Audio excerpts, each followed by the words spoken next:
foi o general Mobutu, mais conhecido como o Grande Leopardo, e todas as atrocidades que ele fez para a população do seu país, né? Um representante do país, um líder do país, que ao invés de proteger o seu povo, evoluir o país, desenvolver o país, pelo contrário, ele acumulou uma riqueza no final do seu mandato de mais ou menos 25 bilhões de reais, enquanto a população passava fome, enquanto a população morria por doença, com muita exploração do trabalho infantil, mergulhada numa guerra civil.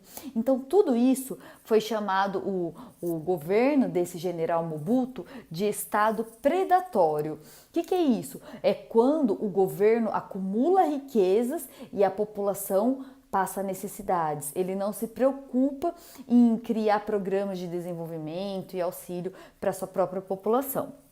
Certo?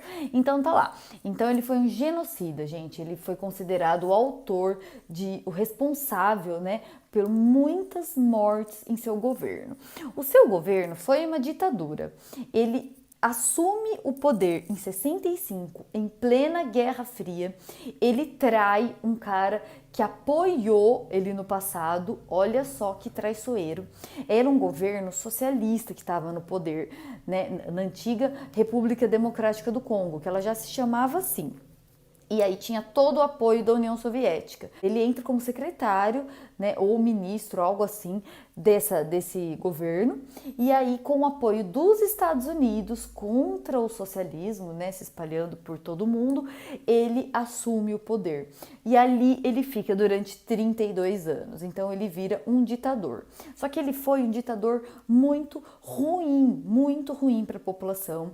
Ele era chamado pela população de o mal do Zaire. E por que Zaire? Então ele muda o nome do país para Zaire, tudo para ele é Zaire. Por quê? República Democrática do Congo era o nome ocidental para ele, que veio do colonizador. A capital era Leopoldville, porque o rei belga que assumiu, né, que colonizou esse país, ele chamava Leopoldo. Então ele muda o nome da capital de Leopoldville para Kinshasa e muda o nome de República Democrática do Congo para Zaire, nomes então africanos. Então foi conhecida aqui uma política de africanização. Ele proibiu costumes ocidentais, nomes ocidentais e proibiu também o cristianismo naquele país. E nós já vimos que o cristianismo é muito forte lá, certo? O rio também, o Rio Congo, não chamava mais Rio Congo, chamava Rio Zaire. Tudo ele mudou o nome, tudo do jeito dele. É interessante conhecer um pouco da história dele, que eu fui pesquisar. Ele, desde menino, foi um menino muito rebelde.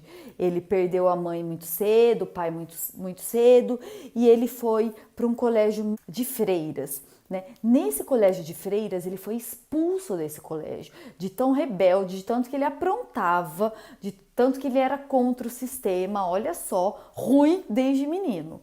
E aí ele foi expulso e colocaram ele num colégio militar. A princípio ele odiou, mas depois ele fala que foi o que ele fez, né, se transformar num grande general e fez todas essas atrocidades. Ou seja, ele se tornou um homem muito poderoso, com apoio militar. Então o seu governo tinha um forte apoio militar, extremamente predatório e marcado por muita corrupção. Então foi dessa forma, por essa enorme corrupção descarada, ele até defendia práticas corruptas, né? Porque ele era extremamente corrupto. Muito bem. Durante o seu governo, várias guerrilhas foram surgindo. Por quê? A República Democrática do Congo, ela é vizinha da Ruanda.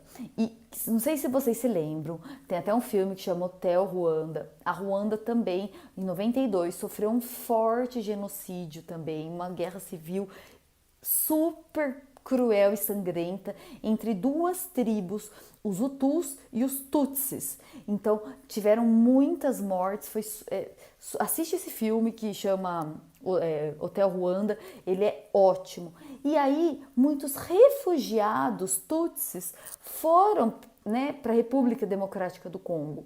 E lá eles não eram bem vistos. Então, teve toda uma guerrilha também contra esses Tutsis, que eles acabaram se armando, viraram rebeldes dentro do país contra o ditador Mobutu. Então foi mortes e mortes e mortes, governo explorando a população que vivia ali, principalmente trabalhando na mineração. A agricultura é muito escassa, também era muito saqueada e tudo mais. O foco lá era mineração, por conta das riquezas minerais desse país, por ter muito ouro, muito coltã, muito mineral que as indústrias do mundo querem. Então os países vizinhos arrumavam encrenca querendo tomar para si um pouco. Então foi uma guerra considerada muito sangrenta e morreram mais ou menos 6 milhões de pessoas, ou seja, falam que morreu mais que a Segunda Guerra Mundial. E a ONU perante tudo isso, né? Casos declarados assim de chacinas, de estupros, de abusos, de crianças sequestradas, de crianças feitas soldados, não é? Então a ONU ela tem a missão maior e mais cara da ONU é a missão na República Democrática do Congo.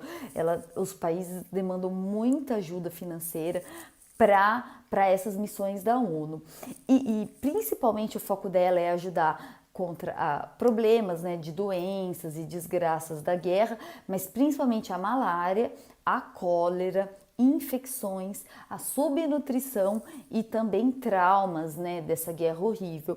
Porém, ela não consegue ganhar, né, não consegue ajudar o grande extermínio de pessoas que tem, porque são muitos mortos, muitos mortos. Aí foi interessante que em 2005, 2007, depois começaram a ir para o Tribunal de Haia, né, a Corte Internacional de Haia, que foi julgar alguns casos desses genocidas, alguns chefes dessas milícias que cometeram essas atrocidades com a população, e 2 foram sim condenados e presos, um em 2012 e um em 2014. Gente, e esse general, ele era tão louco que ele também mudou o nome dele. O nome dele era Joseph Désiré Mobutu, certo? E quando ele assume o poder, por fazer essa africanização, ele muda o nome dele para Mobutu Sese Seko Ngutu Wazabanga, que sabe o que significa? Vou ler a frase. Ou o que significa a tradução do nome do Mobutu?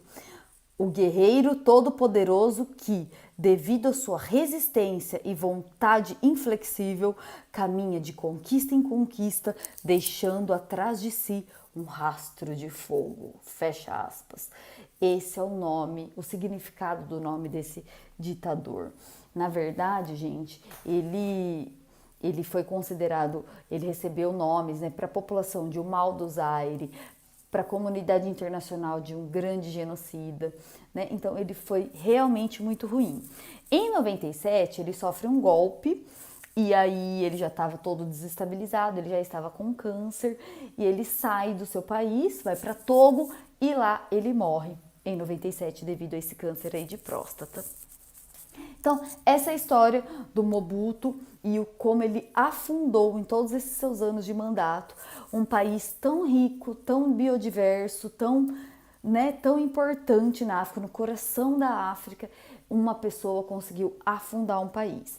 E hoje, como que tá? Hoje o país está numa transição democrática, né? Já tiveram lá eleições e o presidente, ele se chama Félix Tshisekedi, ele tá lá desde 2019.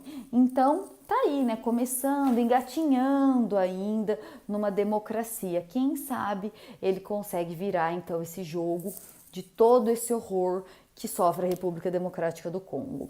Beleza, gente? Então, agora, encerrando essa parte com vocês, eu vou falar mais detalhes sobre esse coltã e a importância do coltã para o mundo.